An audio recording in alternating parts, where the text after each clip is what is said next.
하겠습니다.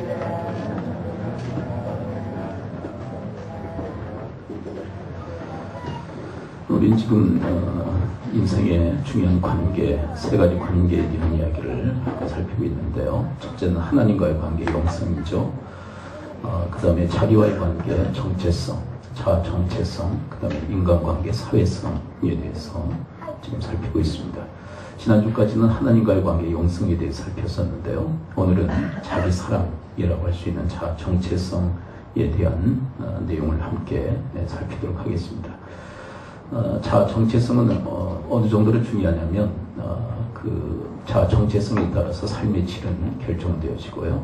그리고 자아 정체성에 의해 사회성, 인간관계가 결정되어집니다. 자기를 진정 사랑하는 사람이 행복한 삶을 살아갈 수 있는 거죠. 자기를 학대하고 또 미워하는 사람은 결코 행복한 인생을 살아가기는 불가능할 것입니다. 그래서 자기를 사랑한다는 것은 자기 행복과 직결되어 있기 때문에 자아 정체성은 너무나도 중요한 것이죠.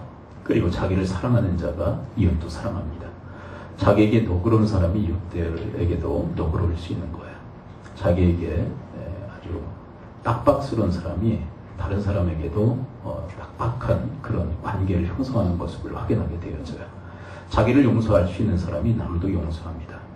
그리고 자기에게 너그러운 사람이 이웃들에게도 너그럽게 되는 거예요. 그런 것처럼 바로 자기 사랑이 이웃 사랑을 낳는다라고 해도 과언이 아닐 정도이죠.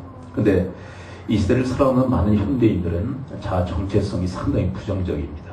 그래서 행복감도 별로 없고요. 그리고 인간관계에 치명적인 오류들도 상당히 많이 일으키게 됩니다. 그렇다면 이 부정적 자아 정체성은 왜 발생되어지는가? 여러 가지 이유 중에 가장 큰 게 뭐냐면 비교의식 때문에 그래요. 남들과 끊임없이 비교하면서 더하면 남보다 더한 게 있으면 우월의식에 사로잡히죠. 근데 이게 무엇의 결정타가 되느냐면 인간관계의 결정타를 안기게 됩니다. 내가 우월하다고 생각하면 다른 사람들을 무시하고 차별하게 되죠. 그래서 인간관계 사회성에 아주 치명적 오류를 일으키게 됩니다. 그리고 남보다 덜하면 열등의식에 사로잡히죠.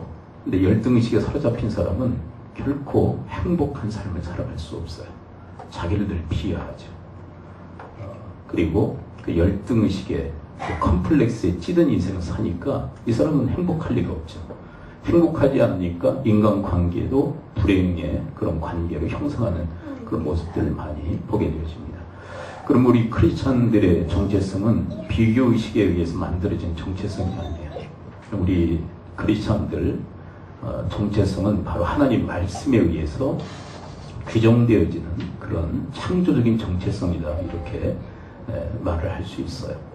하나님 말씀을 듣고 내 정체성을 만들어가는 것이죠. 수년 전에 아버지 학교 그 강사 그 교육이 있었습니다.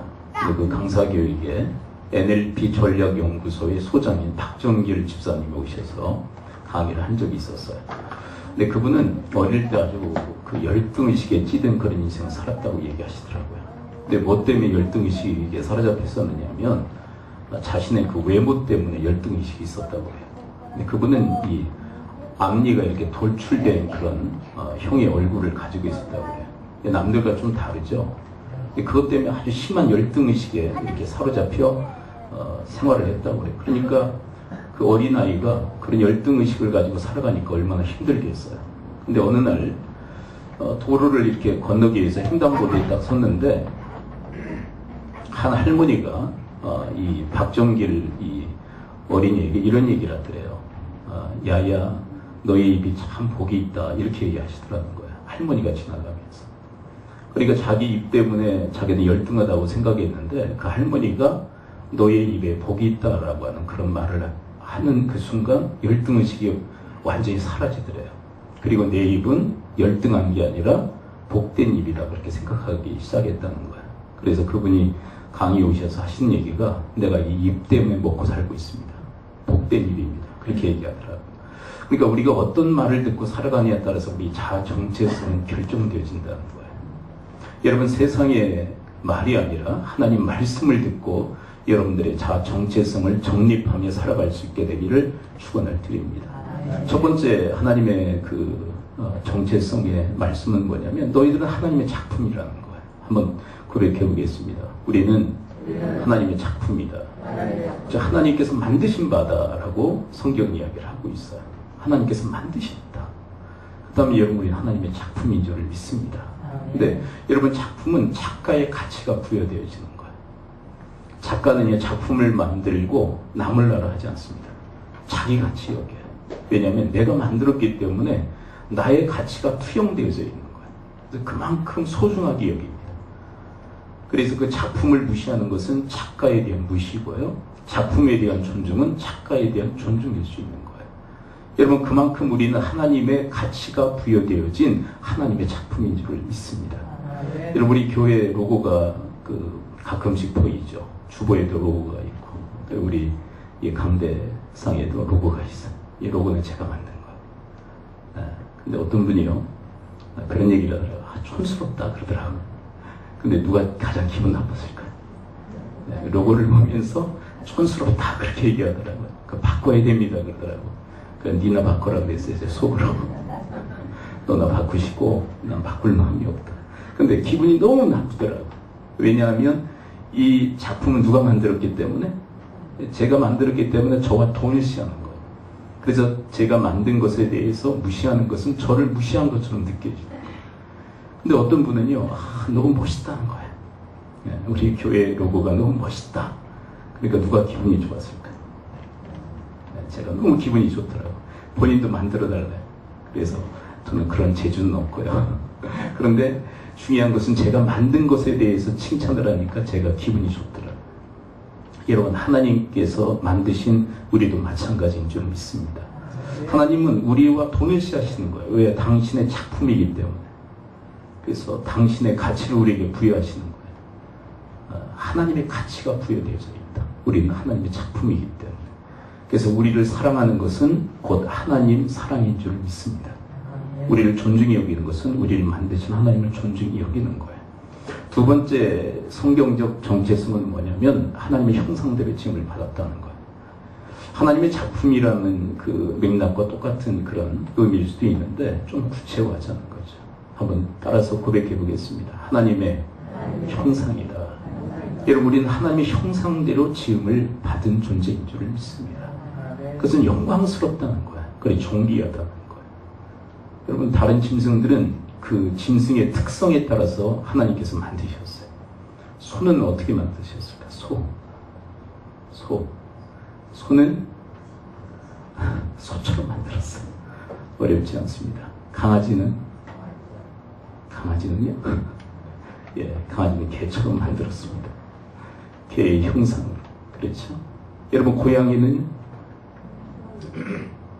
고양이의 형상으로 만들었어요. 근데 여러분 사람은 사람으로 만든 게 아니라 하나님의 형상을 따라 만드신 줄 믿습니다. 그러니까 우리는 누구 닮아 있는 것입니까? 하나님을 닮아 있는 거예요. 하나님의 형상대로 지음을 받았다. 근데 여러분 진화론이 과학적으로 많은 사람들이 증명된 것처럼 생각하는데 여러분 론이라고 하는 것은 아직 증명되지 않은 이론이라는 의미예요. 창조론도 마찬가지고 과학적으로 증명이 안 됐다는 거예요. 진화론도 마찬가지예요. 진화론도 론이기 때문에 증명이 안 된 거예요. 법칙이라는 게 있죠. 만유 인류의 법칙, 이것은 이론이 아니에요. 증명된 거죠, 과학적으로. 근데 많은 사람들이 진화론이 과학적으로 증명된 것처럼 생각을 해요. 아니, 아직까지도 증명이 안 된 거예요. 이론에 불과한 거예요. 그래서 많은 사람들이 학교 다니면서 진화론만 배웠기 때문에 진화론이 과학적으로 증명된 것처럼 생각을 해요. 여러분, 법칙이라고 하는 것은요, 확고한 과학적 증거가 있는 거예요. 근데 이론이라고 하는 것은 아직 증명이 안 된 거예요. 창조론도 그렇고, 그리고 진화론도 그렇고, 과학적으로 증명이 안 된 거예요. 네. 근데 여러분, 진화론의 주장이 뭡니까? 우리가 누구를 닮아 있다는 거예요? 원숭이를 닮아 있다. 여러분, 원숭이를 닮아 있다라고 하는 것이 진화론의 주장이에요. 그러나 여러분, 성경은 뭐라고 이야기하시느냐면 우리는 하나님의 형상대로 지음을 받은 영광스럽고 존귀한 존재다. 이렇게 얘기하시는 거예요. 그래서 여러분, 나에 대한 무시는 하나님의 형상대로 지으신 하나님을 향한 멸시요 그리고 무시다라고 성경 이야기를 해요. 그리고 이웃들과의 관계에 있어서도 마찬가지. 여러분, 가난한 이웃을 무시하는 것은 잠언서의 이야기입니다. 가난한 이웃을 무시하는 것은, 멸시하는 것은 그 형상대로 지으신 하나님을 무시하고 멸시한 행위다라고까지 얘기를 하세요. 무슨 얘기냐면 우리는 하나님의 형상대로 지음을 받았기에 영광스럽고 존귀한 존재라는 거예요. 여러분, 그런 존재로 하나님께서 우리를 이 땅에 존립케 하신 줄을 믿습니다. 그 다음에 세 번째는 하나님의 사랑의 존재. 함께 따라서 고백해 봅니다. 하나님의 사랑. 여러분, 우리는 하나님의 사랑의 존재들인 줄을 믿습니다. 하나님은 우리를 얼마나 사랑하신지 몰라요. 그래서 우리를 구원하시기 위해서 독자 예수 그리스도마저도 아낌없이 우리를 대신해서 희생시켜 주신 줄을 믿습니다. 최근에 제 문자에 아주 큰 길이 올라와 있었어요. 그 두란노 아버지학교 그 부산지부의 이신국 목사님이라는 분이 저에게 문자를 이렇게 보냈는데 아주 장문의 문자입니다. 보통 이런 문자는 카톡으로 보내는데 하여간 문자로 보냈어요. 한번 들어보세요. 아빠는 변태야 라고 하는 제목의 글인데요. 한번 들어보세요. 제가 초등학교 때 아버지께 지어드린 별명은 변태였습니다. 한여름만 되면 아버지는 속옷만 입고 제 옆에서 주무셨기 때문입니다. 아빠는 변태야. 엄마도 딸 옆에서 뭐 하는 거냐며 나무라셨습니다. 아버지는 여름이 왜 속옷바람의 맨몸으로 제 옆에서 주무시고 변태 아빠라는 별명에도 아무런 변명을 안 하시는지 저는 도무지 알 수 없었습니다. 세월이 흘러 이제 저도 그때의 아버지만큼 나이를 먹었습니다. 그런데 얼마 전 우연히 아버지의 일기장을 찾았습니다. 일기장을 읽는데 갑자기 눈물 섞인 웃음이 나왔습니다. 이제 지금부터는 아버지의 일기장입니다. 여름에 모기향을 피워놓으면 딸이 장기침을 하기에 잠자기 2시간 전에 모기향을 피웠다가 아이가 잠들 때는 끈다. 그래도 모기들은 극습니다. 어떤 날은 모기들이 계속 윙윙거려서 밤새 한숨 안 자고 딸 옆에서 모기를 잡았다. 딸을 위해서라면 하나도 힘들지 않다. 다만 다음날 회사에서 온종일 졸게 돼서 문제다. 그래서 꾀를 내었다. 딸이 잠든 옆에 팬티만 입은 맨몸으로 눕는 거다. 그렇게 하니까 모기들이 딸 대신 나를 문다. 아빠는 변태야. 딸은 사정도 모르고 아침에 깨서는 나를 근처에도 못 오게 한다. 아내도 딸 옆에서 뭐 하는 거냐고 질책한다. 얼굴이며 팔다리에 모기에게 물린 자국이고 물린 곳이 가려워 수시로 긁고 있으니 회사 동료들이 저보고 피부병 있냐면서 싫어한다. 어떤 오해를 받아도 좋다. 사랑하는 내 딸, 아이가 밝고 활발하게 잔병 치레 없이 건강하게 커주기만 한다면. 이것이 아버지가 그때 왜 팬티만 입고 딸 옆에 누웠는지에 대한 일기죠. 근데 이것을 읽고는 아빠가 왜 그랬는지를 이 딸은 알게 되었어요. 왜 팬티만 입고 딸 옆에 누운 것입니까? 딸 대신 모기에 물리기 위해서. 그것은 다른 이유가 아니에요. 딸을 사랑하기 때문이죠. 여러분, 하나님의 사랑도 마찬가지라고. 우리가 다 죄로 인하여서 멸망하고 죽을 수밖에 없는데 우리를 대신 살리시기 위해서 예수 그리스도를 희생시키셨다는 거예요. 그것이 하나님의 사랑이라는 거예요. 그것이 바로 우리를 향한 하나님의 사랑의 확증이라는 거예요. 여러분, 그런 사랑의 존재들인 줄을 믿습니다. 그 다음에 하나님께서 우리에게 말씀하시는 네 번째 정체성은 뭐냐면 우리는 다 하나님의 은혜의 존재라는 거예요. 함께 따라서 고백해 봅니다. 하나님의 은혜. 우리는 다 하나님의 은혜의 존재. 여러분, 구원으로부터 우리의 삶 모든 것 다 하나님께서 우리에게 은혜를 베푸시는 줄을 믿습니다. 구원만 은혜가 아니에요. 우리의 삶 자체가 은혜인 줄을 믿습니다. 어떤 분은 그래요. 내가 이렇게 제 삶과 내 이렇게 소유를 이룬 것은 내 힘과 내 능력이다. 이렇게 주장하는 분도 계세요. 근데 신명기 8장에서 뭐라고 그러느냐면 그 힘과 능력도 하나님이 주셨다. 자, 한번 따라서 고백해 봅니다. 그 힘과 능력도 하나님이 주셨다. 그러니까 여러분들이 지금 힘있고 능력이 있어서 여러분들의 소유와 물질과 재산을 이뤘다 할지라도 그 힘과 능력도 하나님이 주셨다는 거예요. 그러므로 여러분, 모든 게 하나님의 은혜예요. 하나님의 은혜로 구원받게 하셨고 우리의 모든 필요 쓸 것 그리고 힘과 능력도 하나님께서 우리에게 공급하신 바라는 거예요. 그래서 이 은혜의식을 갖고 살아가야 된다. 여러분, 이 은혜의식을 갖고 살아가는 사람은 어떤 삶을 살게 되냐면 늘 감사합니다. 그리고 늘 겸손한 인생을 살게 돼요. 왜 이 사람이 겸손할까요? 다 하나님이 해주셨다는 것을 알고 있기 때문에. 그러나 여러분, 공로주의가 있죠. 공로주의만큼 교회에서 참 불편하게 하시는 분이 없어요. 내가 내 힘과 내 능력으로 뭔가를 이뤄놨다는 거예요. 내가 헌신하지 않았느냐는 거예요. 내가 봉사하지 않았느냐는 거예요. 그래서 공로주의에 빠진 사람은 내가 있기 때문에 알아달라는 거예요. 근데 교회에서 알아들이질 않아요. 제대로 된 교회면 알아들이질 않아요. 자꾸 공로를 이야기하고 자꾸 그 공로에 대해서 왈가왈부 한다는 것은 내가 했다. 그래 당신이 했습니다. 라고 하는 것을 이야기하는 거예요. 여러분, 공로주의에 빠지게 되면 반드시 이르게 되는 그 귀결이 뭐냐면 교만해지게 돼 있어요. 그런데 여러분, 교만이 얼마나 무서운 것인지에 대해서 성경 이야기를 합니다. 패망의 선봉이다. 반드시 망하게 돼 있다는 거예요. 하나님의 가만 안 놔두세요. 여러분, 우리가 지난 주간에 하나님의 은혜에 대한 감사 이야기를 살피면서 다니엘서의 이야기를 살폈어요. 근데 다니엘서에 유명한 임금 하나 나오죠. 느부갓네살. 느부갓네살이 등장을 하는데 그가 어느 날 일어나서 자기 왕국을 바라보면서 무슨 얘기를 하냐면 내 힘과 내 능력으로 이 왕국을 이루었다 그래. 교만이죠. 근데 하나님이 치셔요 그래요. 그래서 7년간 들짐승처럼 헤매이다가 하나님의 깨닫게 하시는 바를 깨달아요. 뭐냐면 이 모든 것은 다 하나님께서 하신 것입니다를 깨닫게 돼요. 그래도 그 깨달음 가운데서 그가 회복되어집니다. 여러분, 내가 했다. 공로주의에 빠지게 되면 교만해집니다. 교만하면 하나님과 반드시 부딪히게 돼 있어요. 제가 목회를 하면서 정말 그 목회자를 힘들게 하신 분들이 계세요. 뭐냐면 공로주의에 빠진 분들이 목회자를 힘들게 해요. 근데 목회자만 힘들게 하는 것 같진 않아요. 교회를 힘들게 해요. 교회를.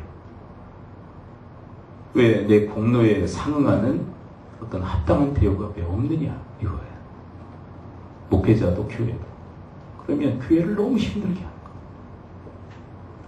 여러분, 공로주의가 아닙니다. 우리는 은혜의식으로 살아가야 될 존재들인 줄 믿습니다.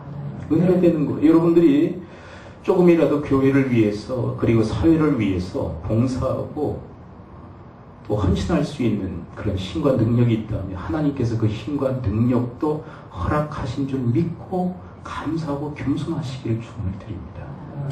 그렇죠. 내가 한 것 같으나 그 힘과 능력도 하나님이 주신 거예요. 여러분, 하나님이 우리의 힘과 능력을 빼시면요, 그냥 우리는 누워있을 수밖에 없어요. 우리 힘과 능력을 그냥 하나님이 거두시면요, 그냥 누워있을 수밖에 없어요. 아까 말씀드렸죠. 느부갓네살 임금에게 하나님께서 지혜를 딱 빼시니까 들짐승처럼 방황하는 존재가 될 수밖에 없었어요. 하나님이 주신 지혜와 능력으로 그가 왕노릇 할 수 있었던 거거든요. 우리도 마찬가지 하나님이 주신 지혜와 능력과 공급하심으로 그나마 이렇게라도 살 수 있는 거예요. 우리의 가정을 이렇게 이루고 이렇게 살 수 있게 된 거예요. 어떤 분은 그래요. 그게 이겁니까? 너무 힘든데. 근데 성경은요, 그 고난마저도 그 역경마저도 하나님께서 우리에게 베푸신 은혜다라고 얘기하세요. 힘과 능력도 은혜지만 하나님께서 우리에게 우리의 유익을 위해서 우리 인생 속에 고난마저도 허락하신 줄을 믿습니다. 고백이 나을 수 있다면 정말로 성숙한 신앙인이라 할 수 있겠죠. 여러분, 구원으로부터 모든 것이 하나님의 은혜예요. 그 은혜의식을 가지고 살아가는 여러분과 제가 되어지기를 축원을 드립니다. 자, 한번 복습해 보겠습니다. 마지막 하나 남았는데. 자, 첫째 뭐예요? 우리는 하나님의 작품입니다. 두 번째는 하나님의 형상입니다. 세 번째, 우리는 하나님의 사랑입니다. 네 번째, 하나님의 은혜입니다. 마지막은 하나님의 사명입니다. 여러분, 우리는 다 사명자인 줄 믿습니다. 함께 한번 고백해 볼까요? 우리는 사명자이다. 다시 한번 따라서 고백해 봅니다. 나는 사명자이다. 여러분, 하나님께서는 우리 인생에 다 임무를 맡기셨어요. 그 임무가 바로 사명이에요. 그래서 이 사명을 깨달은 사람은 자신의 존재 목적을 아는 사람, 그래서 사명을 위해서 살아가는 사람은 존재 목적에 부합하는 인생을 살아가는 거예요. 그 사람에게 행복이 있어요. 왜요? 존재 목적에 딱 부합하는 삶을 살기 때문에. 여러분, 여기 마이크가 있죠. 마이크의 존재 목적은 뭐죠? 이 마이크의 사명은 뭐죠? 이 마이크의 사명, 그렇죠. 목소리 확성이죠. 근데 이 존재 목적에 딱 부합하게 쓰임받으면 얘가 의식이 있고 말할 수 있다면 얘가 뭐라고 얘기하겠어요? 자기의 존재 목적에 의해 쓰임받는다면 얘가 뭐라고 얘기하겠습니까? 행복하다고 얘기할까? 행복하다. 왜? 존재 목적에 부합해서 쓰임받으니까. 근데 얘를 가지고요, 변기가 막혔다고 변기를 뚫는 데 사용한다면 얘가 뭐라고 그럴까요? 되게 기분 상해할까? 나는 변기 뚫는 뚜러콩이 아닙니다. 그럴 거예요. 거기에 합당한 사명에 적합한 그런 게 있어요. 그렇죠? 여러분들에게 다 하나님께 사명을 맡기셨어요. 그 사명은 존재 목적이에요. 존재 의미예요. 그 존재 의미인 사명에 부합하는 삶을 살아갈 때 우리는 진정한 행복한 인생을 살아갈 수 있는 거예요. 그리고 여러분, 이 사명은요, 우리 인생의 나침반과 같아요. 그래서 사명이 있는 사람은 방향을 알게 돼요. 어디로 가야 되는지, 어떻게 살아야 되는지를 알아요. 그러나 사명이 없는 사람은 어디로 가야 되는지 몰라요. 방향성이 없는 거예요. 열심히는 해요. 남들처럼 해요. 근데 도달하는 곳이 없어요. 왜 그럴까요? 목적이 없기 때문에, 방향이 없기 때문에 그래요. 그래서 이 사명에 대한 중요한 정의 중에 하나가 뭐냐면 인생의 나침판이다.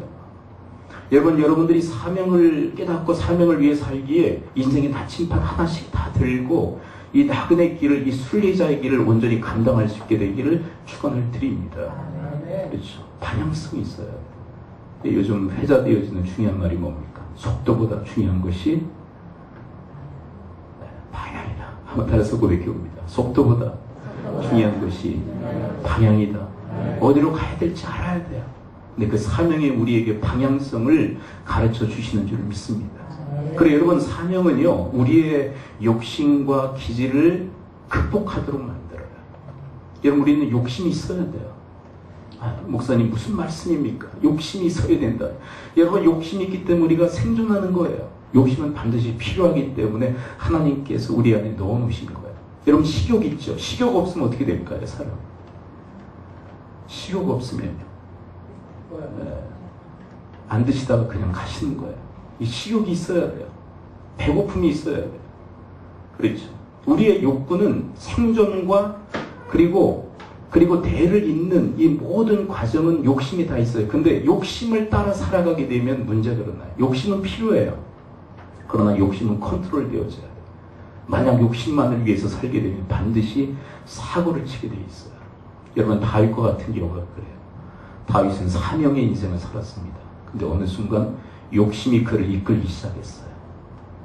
그래서 남의 아내를 빼앗는, 그리고 그것을 은폐하기 위해서 살인죄까지 저지르는 끔찍한 일을 저지르게 됩니다.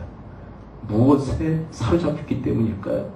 욕심에 사로잡혔기 때문에. 그래서 여러분, 욕심을 극복할 수 있어야만 돼요.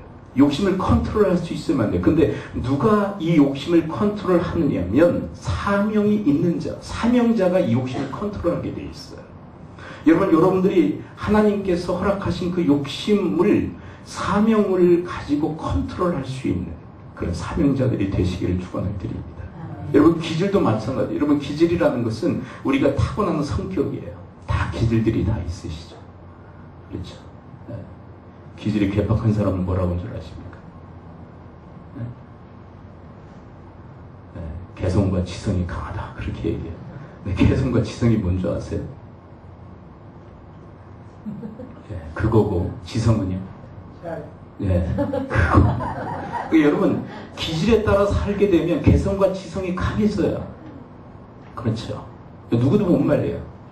아주 개성이 강하고 지성이 너무 강해요.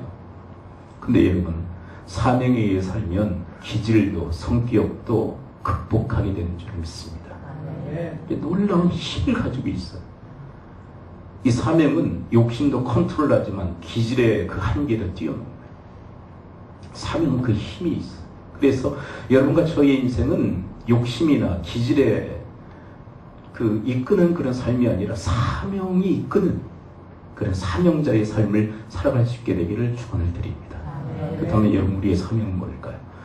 여러분, 영어에서 사명을 뭐라고 얘기하죠? 미션이라고 해요. 근데 미션은 다른 의미도 있다는 거 아시죠? 미션은 사명이라는 의미도 있지만 미션은 영어로 무슨 의미도 있어요? 선교라는 의미가 있어요. 사명자를 뭐라고 얘기하냐면 미셔너리. 근데 이 미셔너리를 영어로 또 뭐라고 이야기하냐면 선교사라고 해요. 여러분, 여기에는 중요한 우리의 사명에 대한 인식이 있는 거예요. 여러분, 우리의 사명은 미션인 줄 믿습니다. 선교예요, 선교. 그런데 여러분, 세계 역사상 두 선교가 존재해요. 두 선교. 하나는 수직 선교와 하나는 수평 선교. 여러분, 수직 선교를 잘 감당한 민족이 유대 민족입니다. 그 사람들은요, 타 민족에게 자신의 종교를 전하지 않아요. 절대 전하지 않습니다. 자신들의 자식들에게 그 종교를 전해요. 유대교를. 그래서 2000년간 나라가 없었거든요. 그런데도 그 나라가 생존할 수 있었던 이유, 그것은 수직 선교를 제대로 감당했기 때문입니다. 그리고 여러분, 우리 기독교인들은 수평 선교를 잘 감당했죠. 세계 선교. 그래서 세계 선교를 지금 이루고 있고요. 지금도 열심히 그 일을 하고 있어요. 그런데 여러분, 우리가 감당해야 될 선교는 수직 선교입니까? 수평 선교입니까? 두 가지 다예요. 두 가지 다 우리가 감당해야 할 줄을 믿습니다. 여러분, 수평 선교로 예수 그리스도의 복음을 이웃들에게, 그리고 다 민족에게 전해야 돼요. 그리고 예수 그리스도의 복음을 우리 다음 세대에게 전하는 것, 그것이 우리의 사명인 줄을 믿습니다. 근데 아까 말씀드렸죠. 우리 기독교인들은 뭐가 약해요? 수평 선교는 강하지만 뭐가 약해요? 수직 선교가 약하다. 그래서 타민족권에 그리스도 예수의 복음은 전했지만 다음 세대에게 전하지 못한다. 근데 유태인들은 뭐가 강점이에요? 수직 선교는 제대로 했는데 수평 선교는 별로 신경을 안 쓰죠. 이방인들은 다 지옥 갈 백성들이고 자신들만 성민이고 자신들만 구원받는다고 생각합니다. 근데 한쪽으로 다 치우치는 거예요. 하나님의 사명은 수평 선교와 수직 선교, 이 모두를 우리가 함께 잘 감당하는 것인 줄 믿습니다. 근데 우리 기독교인들, 개신교인들이라고 불리는 기독교인들은 자기가 그 수직 선교의 사명을 감당할 자라고 생각들을 안 해요. 그것은 교사들이 할 일이고 교회가 감당할 일이라고 생각을 해요. 그래서 교회에 맡기고 교사들에게 맡겨요. 그런데 여러분 기억하십시오. 수직 선교의 사명에 있어서 교회와 그리고 교사들은 보조적 역할이지 주체적 역할은 아니에요. 그 주도적 역할은 누가 감당이 됩니까? 부모들이 감당해야 돼요. 네, 여러분 생각해 보세요. 수평 선교가 어려운 것 같으세요? 수직 선교가 어려우신 것 같으세요? 10번 생각해도 수직 선교가 더 어려워. 왜냐하면 이건 말로 안 돼. 삶으로 뒷받침되어야만 감당할 수 있는 선교가 바로 수직 선교예요. 여러분들에게 하나님의 그 은혜가 임하시기를 축원을 드립니다.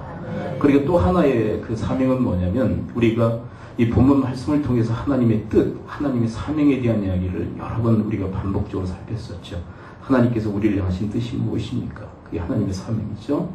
핵심적 사명, 하나님의 뜻, 그게 뭘까요? 오늘 본문 우리 함께 다시 읽습니다. 31절 함께 읽습니다. 하나님의 사명, 그건 하나님의 뜻이다라고 얘기할 수 있는데요. 하나님의 뜻이 뭐죠? 31절 함께 읽어봅니다. 시작. 둘째는 이것이니 내 이웃을 내 자신과 같이 사랑하라 친 것이다. 이보다 더 큰 계명이 없느니라. 여러분, 우리의 사명은 뭐죠? 하나님의 뜻이 뭐냐라고 31절은 설명하고 있어요. 하나님의 뜻은 이것입니다. 근데 그 뜻이 하나님의 사명이에요. 그게 뭐예요? 이웃을 나 자신처럼 사랑하는 거야. 이것이 하나님께서 우리에게 주시는 미션이에요. 그러니까 우리가 일평생 이것을 위해서 살아가는 거예요. 제가 금요일에도 그 얘기를 했었죠. 지금 강서구에 장애인 학교를 세우려고 그러는데 주민들의 반대에 부딪혔다. 근데 그건 사명이 아니죠. 그들은 사명에 의해서 그렇게 하는 것입니까? 욕심에 의해서 그러는 것입니까? 욕심인 거예요. 사명을 따르지 않으니까 욕심을 따르는 거예요. 그래서 지금 우리 사회 큰 이슈가 되어버렸어요. 지금 무릎을 꿇게까지 만들었죠. 장애인 어머니들 그렇게까지 가면 안 돼. 이 사회가 얼마나 병들었는지 제가 볼 때 어떤 분이 그러더라고요. 장애인들은 육신의 장애를 갖고 있지만 장애인 학교를 반대하는 분들은 정신적 장애를 가지고 있다. 근데 더 무서운 게 뭐냐?